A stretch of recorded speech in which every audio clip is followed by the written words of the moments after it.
Hello student, आज हम आपको जो है पैरेलल कनेक्शंस में जो रेजिस्टेंस को ऐड करते हैं और सीरीज कनेक्शन में इन चीज़ों का यूजेज हम लोग समझें। थोड़ा सा उस फॉर्मूला के आधार पे हम लोग कुछ जो रिजल्ट निकाले हैं उसके कंक्लूजन को आज समझें। तो पहला चीज़ जो हम लोग को पॉइंट है दिमाग में रखने वाली वो है current flowing through each resistor is same and is equal to the current of the circuit। इसका कहने का मतलब क्या है, जो हर एक रेजिस्टेंस है, जैसे मान लीजिए ये रेजिस्टेंस है, ये जितना भी हम लोग रेजिस्टेंस जोड़े हैं तो इसमें सब में जो करंट है R1, R2, R3 सभी में करंट जो है सेम ही है। ठीक है, करंट सब में सेम है। ये हम लोग इक्विवेलेंट रेजिस्टेंस मान लीजिए आर ई से डिनोट कर रहे हैं। तो सारे यहाँ पे भी जितना करंट है उतना ही है, क्योंकि एक ही कनेक्शन है, इसमें एक ही पाथ है to flow the current. So current in every at every resistance will be same. Okay, पहला चीज इसका ये मीनिंग हुआ कि इसमें जो रेजिस्टेंस, हर एक रेजिस्टेंस में जो करंट है सेम है, जो कि इस सर्किट का टोटल करंट के इक्वल है। दूसरा पॉइंट है इक्विवेलेंट रेजिस्टेंस को, यानी जितना भी रेजिस्टेंस हम लगाएंगे सबको सिंपली जोड़ देंगे तो ये जो रेजिस्टेंस आएगा ये टोटल रेजिस्टेंस उसका कहलाएगा आर इक्विवेलेंट। ई हम यहाँ पे इक्विवेलेंट रेजिस्टेंस कर रहे हैं, मतलब जो कंबाइन कर दें तो उसका कुछ रेजिस्टेंस अलग होगा, तो उस टोटल का रेजिस्टेंस क्या होगा जिसको हम लोग आर ई से डिनोट कर रहे हैं।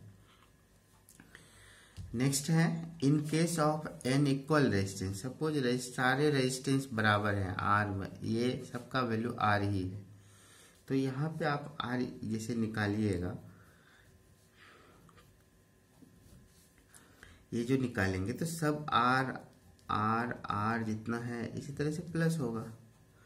तो जितना भी है सबको हम लोग अगर प्लस कर देंगे तो कितना आर होगा, मान लीजिए एन टाइम्स है तो एन बार होगा, यानी आर इक्विवेलेंट रेजिस्टेंस। इस केस में अगर सारा रेजिस्टेंस इक्वल हो तो हम लोग सिर्फ सिंपली उसको एन से मल्टीप्लाई कर देंगे, यानी 10 रेजिस्टेंस है, 10 अगर 5 ओम का है तो 10 इंटू 5 50 ओम्स हो जाएगा टोटल इक्विवेलेंट रेजिस्टेंस। अच्छा, resistance increases in the circuit, जो सीरीज में हम लोग रेजिस्टेंस लगाते हैं तो इससे इसका रेजिस्टेंस बढ़ता है इस सर्किट का। ठीक है, हाँ, आप कहता है देखिए इसमें देखिए आप करंट तो इसमें हमेशा सेम होता है, इक्वल होता है, क्योंकि हम लोग यहाँ पोटेंशियल नहीं चेंज करे। तो ये जो सारे रेजिस्टेंस है इसमें आई इज कांस्टेंट, देखिए V इक्वल टू हमारा फॉर्मूला है आई आर। अगर इसको कांस्टेंट कर दिया है तो ये दोनों एक दूसरे पर डिपेंड करेगा, अगर इसको बदलेंगे तो ये बदलेगा, ये बढ़ाएंगे तो ये बढ़ेगा, यानी V और R के बीच प्रोपोर्शनैलिटी हो जाएगा अगर करंट कांस्टेंट कर दिया जाए। ठीक है, मान लीजिए करंट 2 एम्पियर का है तो रेजिस्टेंस बढ़ाएंगे तो पोटेंशियल बदलेगा, बढ़ेगा। ठीक है, अच्छा, दूसरा है फॉर इच रेजिस्टेंस, कहने का रेजिस्टेंस मतलब कि जैसे इसके लिए अलग पोटेंशियल होगा, इसके लिए अलग होगा, इसके लिए अलग होगा, क्योंकि इसके अकॉर्डिंग टू होगा। अगर ज़्यादा रेजिस्टेंस है तो ज़्यादा यहाँ पे पोटेंशियल होगा। ठीक है, अब देखिए इक्विवेलेंट पोटेंशियल जो है सबका, जितना भी रेजिस्टेंस लगा है सबके पोटेंशियल को अगर हम लोग प्लस कर देंगे तो इस टोटल सर्किट का जो पोटेंशियल है उसके इक्वल हो जाएगा। अच्छा, ऐसा कनेक्शन कहाँ पे होता है, तो ऐसा जो हम लोग दीपावली वगैरह में सजाते हैं डेकोरेटिव बल्ब के रूप में, उसमें आप देखिएगा वो बल्ब सीरीज कनेक्शन में रहता है। अच्छा, इसका डिसएडवांटेज क्या है, it can circuit can break if any of it fuses, the circuit will break if any of got fused। अगर इसमें से कोई भी एक खराब हो जाए तो पूरा सर्किट डिस्कनेक्ट हो जाएगा। ये डिसएडवांटेज है इसका। अच्छा, रेजिस्टेंस बढ़ जाता है, डेकोरेटिव बल्ब के रूप में इसका एक यूज है। अब मान लीजिए कि हम लोग को 3 रेजिस्टेंस है, क्वेश्चन है 3 रेजिस्टेंस है, ये 5 ओम 4 ओम 8 ओम, तो टोटल रेजिस्टेंस कितना होगा? तो हम लोग तो ये सीरीज में है, तो सीरीज में क्या होगा, सबको प्लस कर देंगे सिंपली, तो इक्विवेलेंट रेजिस्टेंस निकाल लेंगे। ओके स्टूडेंट, अब नेक्स्ट है पॉइंट पैरेलल कनेक्शंस में। इसी तरह से पैरेलल कनेक्शन में क्या होता है, potential across each resistor is same. जैसे मान लीजिए एक रेजिस्टेंस यहाँ है, एक रेजिस्टेंस यहाँ, एक यहाँ, तो जो सीरीज में कनेक्ट हुआ है तो सारे रेजिस्टेंस का पोटेंशियल यहाँ पे सेम होता है। इसलिए होता है कि दोनों सेम ही एंड से जुड़ा हुआ है, ठीक है। तो देखिए उस केस में, सीरीज के केस में करंट सेम था, और पैरेलल के केस में पोटेंशियल सेम है, और वो होल सर्किट के इक्वल होगा, समझे।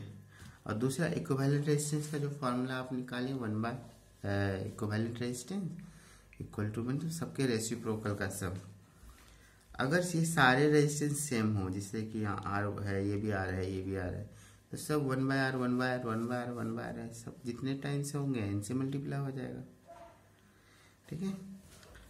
अब इसमें देखिए, इसमें क्या है, अस्थिर क्या है, भी कांस्टेंट है, I और R में चेंजेस हो रहा है, यानी कि I और R यहाँ पे प्रोपोर्शनल हो जाता है, क्योंकि इस सर्किट के लिए हम लोग पोटेंशियल सब में कांस्टेंट कंसीडर करेंगे हर एक रजिस्टर के लिए। तो VI मतलब कि I, अब देखिए I बढ़े, यहाँ पे इन्वर्सली प्रोपोर्शनल होता है, सॉरी ये इन्वर्सली प्रोपोर्शनल होता है, I इक्वल टू 1/R। अगर रेजिस्टेंस बड़ा हुआ तो उससे करंट कम पास होगा, रेजिस्टेंस छोटा हुआ तो करंट क्या है, रेजिस्टेंस कम है तो करंट ज़्यादा उससे फ्लो होगा। ओके, नेक्स्ट है, इसमें करंट सबका, सारे करंट को जोड़ देंगे, यानी कि इसका करंट, इसका करंट, इसका, तो ये टोटल करंट जो है I के इक्वल हो जाएगा। देखिए इसको आप कंसीडर करने के लिए एक पाइप कंसीडर कीजिए कि एक मोटा पाइप है, उसे बहुत सारा छोटा छोटा पाइप जोड़ लिए, तो उसे जो वाटर जो फ्लो होगा सब में डिवाइड हो जाएगा। तो सिमिलरली करंट को भी हम लोग कंसीडर कर सकते हैं। ओके, तो इस सबका करंट जितना फ्लो हो रहा है सारे रेजिस्टेंस में, सबको प्लस कर देंगे, तो उस सर्किट से जो करंट है टोटल का उसके इक्वल हो जाएगा। Appliances in our homes are connected in parallel. इसका आपको बेनिफिट क्या है, बेनिफिट ये है कि अगर if any one of it breaks the circuit for other is not disconnected। मतलब क्या हुआ कि अगर जैसे कि हमारे घर में एक बल्ब फ्यूज हो जाए तो क्या सारा बल्ब बंद हो जाता है? नहीं। तो सिमिलरली वही हुआ कि अगर एक ठो, जैसे कि उसमें था सीरीज में, उसमें एक खराब होगा तो पूरे बंद हो जाएगा, इसमें एक खराब होने से पूरा खराब नहीं होगा, पूरा बंद नहीं होगा। ये आपका एक तरह का बेनिफिट है। इसमें लो रेजिस्टेंस भी होता है, resistance decreases in the circuit, यानी कि आप ज़्यादा इस तरह सीरीज में अगर पैरेलल में जोड़ते हैं तो आपको करंट ज़्यादा फ्लो होगा, उसमें रेजिस्टेंस कम होगा। अच्छा, if two resistance of 10 ohm and 20 ohm connected in series parallel, तो what will be equivalent resistance. Equivalent का क्या फॉर्मूला है, 1/इक्विवेलेंट इक्वल टू 1/R1 1/R2, 2 ही, इसलिए 2 ही लेंगे। तो R1 मान लीजिए इसको 10 को, R2 20 को, इसमें रख के सॉल्व कर दिए, 3/20 आया। अब हम लोग इसका रेसिप्रोकल कर देंगे, 1/RE का RE हो जाएगा, इसका रेसिप्रोकल 20/3 यानी 6 इंटीजर 2/3 ओम आंसर हो जाएगा। Okay, thank you.